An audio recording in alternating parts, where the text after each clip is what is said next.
शांत सौम्य प्रकृति के अंचल में बसा ये गांव, जहां कण कण में ईश्वरीय दर्शन और आध्यात्मिक ऊर्जा का संचरण होता है। देवभूमि उत्तराखंड के पौड़ी जिले की इडवाल पट्टी का डोबा गांव। आज गांव के जंगलों में हम देव स्थलों के दर्शनों के लिए निकल रहे हैं। इस वक्त मेरे साथ हैं छोटे भाई मुकेश और ब्रिजमोहन यानी चुन्नू। आजकल गांव में अकेले जाना कोई समझदारी का काम नहीं है। उसका कारण क्या है? उसका कारण यह है कि बाघ कब कहां से कूद जाए। चारों तरफ भय का वातावरण है। जंगली घास फूस, कटीली झाड़ियों के बीच ये वही मार्ग है जिस पर चलकर हमारी बीती हुई पीढ़ियों ने आध्यात्म के बल पर हरि आशीर्वाद प्राप्त किया।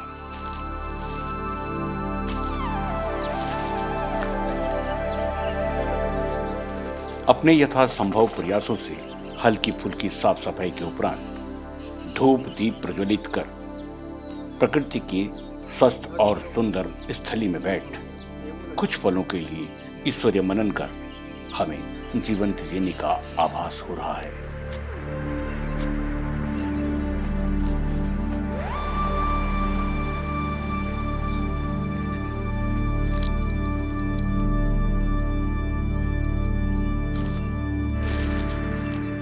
हमें यहां से निकलना होगा।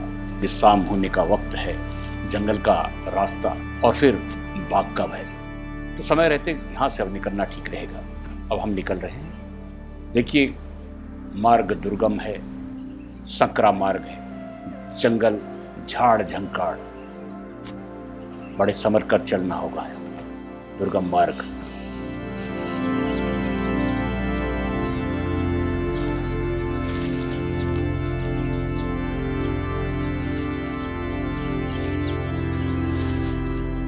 चुन्नू काफी उत्साही है। कद काठी से जरूर बड़ा हो गया है, लेकिन अभी बचपना इसके अंदर गया नहीं। कहा गया है चुन्नू को, चुन्नू संभल कर चलो भाई, कहीं चोट फटक न लगे। लेकिन चुन्नू का उत्साह देखते ही बनता है।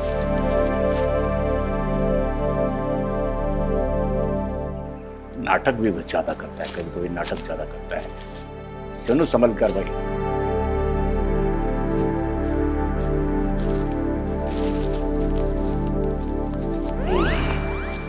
सुनो, अरे संभल कर, भागो मत, आराम आराम।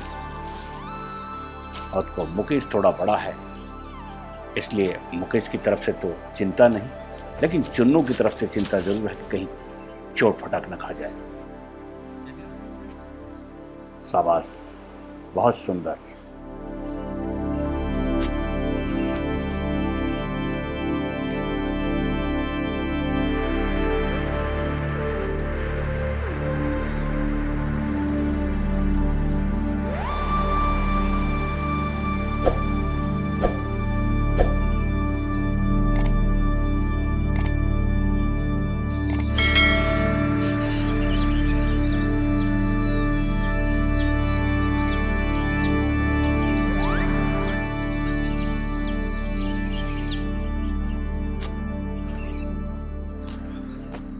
इस जगह का नाम हम फिंचापाड़ी, ये हमारे एक जल स्रोत है, जिस स्रोत से हमारे दादा परदादा यानी कि पुरानी पीढ़ियों से लेकर आज की नई पीढ़ी तक पानी पीते आए हैं। यहाँ का पानी मृदुल, मीठा, स्वस्थ और औषधीय गुणों से परिपूर्ण पानी।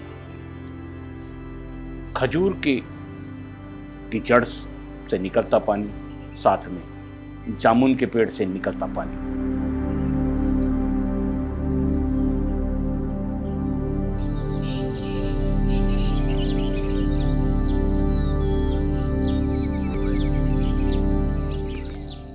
चुन्नू को सब पता है कि पानी का स्रोत कहाँ पर है, क्योंकि अब लोगों ने थोड़ा सा यहाँ आवत जावत कम कर दी है, जिस कारण पानी के स्रोत जो है लुप्त होते नजर आते हैं। बहुत कम पानी है, लेकिन अभी पानी है। इसको पुनर्जीवित करने के लिए इस पर हमें काम करना होगा। देखिए, चुन्नू खुद पत्तों को, चुन्नू ने पत्ते हटाए। पानी अभी आता है। और ये पानी निकला।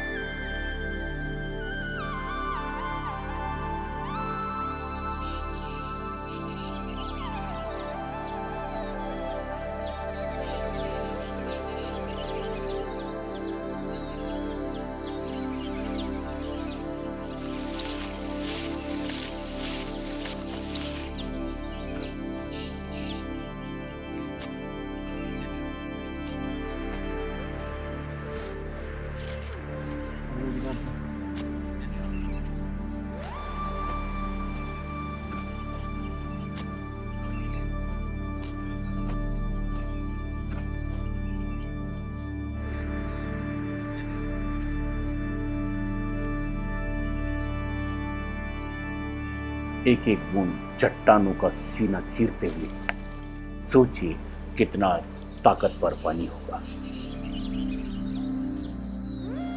एक एक बूंद पानी की, साफ शुद्ध और मृदु पानी।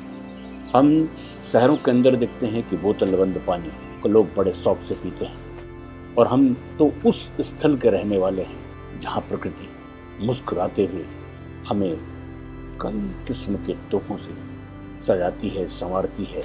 लेकिन ये हम लोगों की ही भूल है कि प्रकृति के इस वरदान को हम अनदेखा करते जा रहे हैं।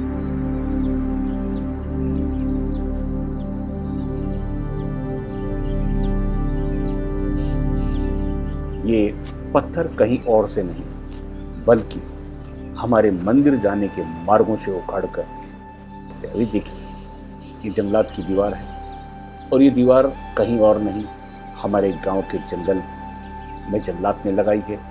वारे, तुमने हमारे मार्गों को भी नहीं छोड़ा, और हमारे मार्गों से ये पत्थर उखाड़कर हमारे ही लिए दीवार खड़ी कर।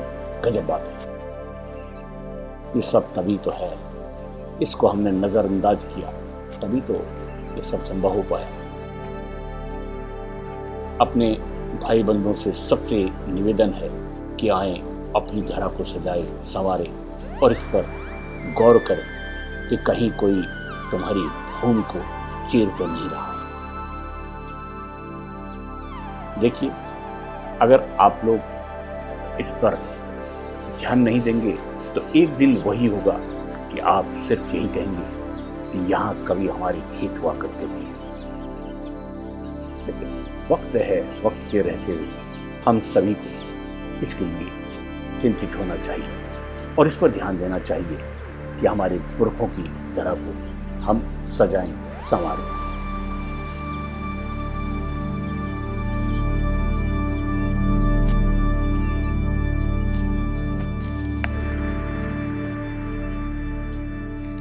अब ये देखिए कितनी लंबी दीवार है। ये हमारी ही जमीन, हमारे ही जंगल, और दीवारें भी हमारे लिए, पत्थर हमारे। भाई वाह, क्या खूब इंसाफ है, समझ से परे है। अब देखिए, इन रास्तों पर हम आगे चल रहे हैं। हमारा बचपन यहां गुजरा, हमारी कई पीढ़ियां यहां खप गई।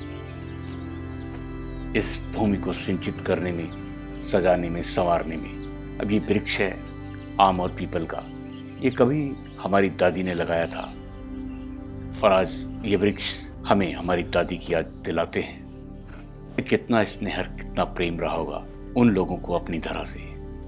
वीरान पड़े हुए जंगल और वीरान रास्ते।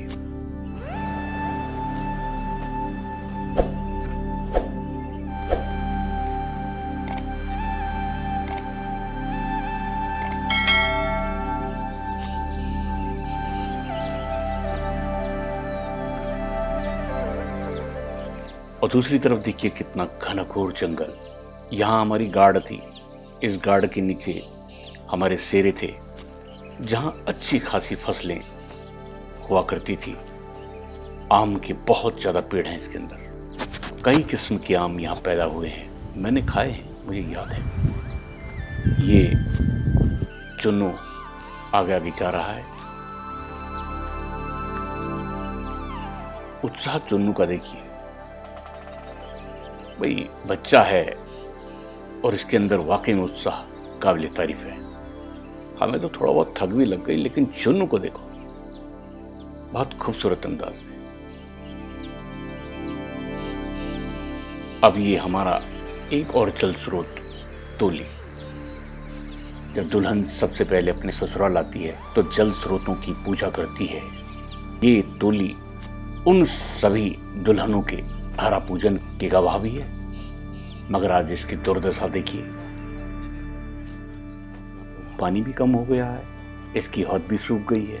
एक वक्त वही था कि जब यहाँ के पानी को पीकर बच्चे जमा हुए। हर घर में जब जल कल की सुविधाएं बढ़ने लगी तो लोगों ने इनको अनदेखा करना शुरू करा, जिसके परिणाम स्वरूप आज ये जल स्रोत सूखने के कगार पर हैं। पुनः इन्हें जीवित करने के लिए संकल्प लेना होगा और इन जल स्रोतों को फिर से महत्व देना होगा। अब मैं अपनी बात को यहीं विराम देता हूं। अगला एपिसोड मैं किसी ऐसे ही ज्वलंत मुद्दे पर आपको दिखाता रहूंगा। तब तक के लिए नमस्कार।